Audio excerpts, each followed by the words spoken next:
Ovarian teratoma এটা মহিলাদের ওভারিতেই হয়ে থাকে।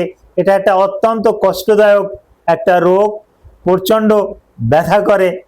এই রোগীরা ব্যথা করে, ব্যথায় কান্নাকাটি করে, ব্যথার কারণে পায়খানা পেশাব পর্যন্ত করে দেয়। এই রকমের হিস্ট্রিও আমরা পেয়ে থাকি। এই ওভারিয়ান টেরাটোমা এটা কেন হচ্ছে, কাদের হচ্ছে, কোন বয়সে হচ্ছে, এটা হলে করণীয় কি, এর কি কোনো মেডিসিন আছে না সার্জারি অতি উত্তম, এই ব্যাপারে গুরুত্বপূর্ণ কিছু আলোচনা করব। আলোচনাটি মনোযোগ সহকারে দেখার আমন্ত্রণ রইল। আসসালামু আলাইকুম রহমতুল্লাহি ওয়া বারাকাতুহু।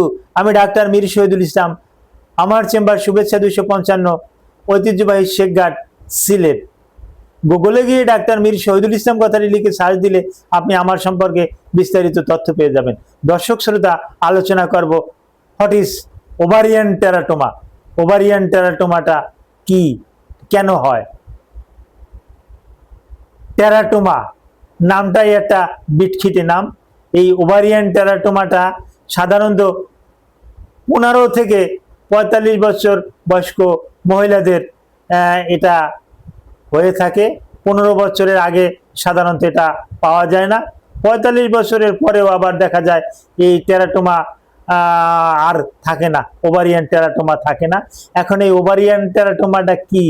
এটা এই ওভারিতে, শুনলে আশ্চর্য হবেন, আল্ট্রাসোনোগ্রাফিতে দেখা যায়, সিটি স্ক্যানে দেখা যায় কিছু চুলযুক্ত কিছু নুডুল, দাঁতযুক্ত, একেবারে হুবহু আমাদের দাঁতের মতন এরকমের কিছু দাঁতযুক্ত চুলযুক্ত কিছু আঁশ ওখানে বিদ্যমান, যার কারণে ব্যথা খুব বেশি হয়। এটা কাদের হয়ে থাকে? আবারও বলছি, 15 থেকে 45 বছর বয়স্ক মহিলাদের এটা হয়ে থাকে। এটা হলে ক্ষতিকর দিক কি?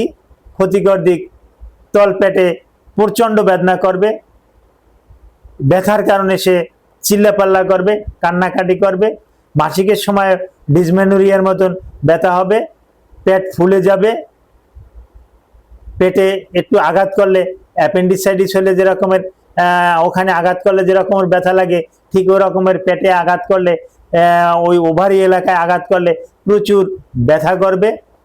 আর দুর্গন্ধযুক্ত ঋতুস্রাব হবে। স্বামী স্ত্রী ইন্টারকোর্সে প্রচণ্ড ব্যথা লাগবে, অর্থাৎ মহিলারা একটা সময় ইন্টারকোর্সকে ভয় পাবে, ভয় পেয়ে তার স্বামীকে সে ওই ইন্টারকোর্স থেকে বিরত রাখার চেষ্টা করবে, বলবে যে না, এই কাজটা আমার দ্বারা আর হবে না, এই রকমেরও সে অভিমত দিবে। তো যদি কারো ওভারিয়ান টেরাটোমা হয়েই যায়, তখন এর চিকিৎসাটা কি, আর এটা কিভাবে নির্ণয় করতে হবে? হ্যাঁ, এটা নির্ণয় করা যাবে আল্ট্রাসোনোগ্রাফির মাধ্যমে। টেরাটোমা নির্ণয় করা যাবে। ওভারিয়ান টেরাটোমা নির্ণয় করার জন্য আমরা আরও কিছু পরীক্ষা দিয়ে থাকি, সিটি স্ক্যান দিয়ে থাকি, এমআরআই দিয়ে থাকি।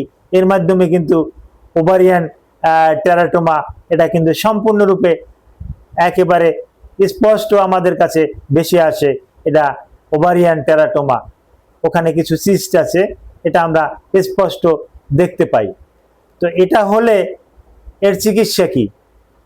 জি, এর কোনো মেডিসিন নাই, কোনো ঔষধে এটা ভালো হবে না।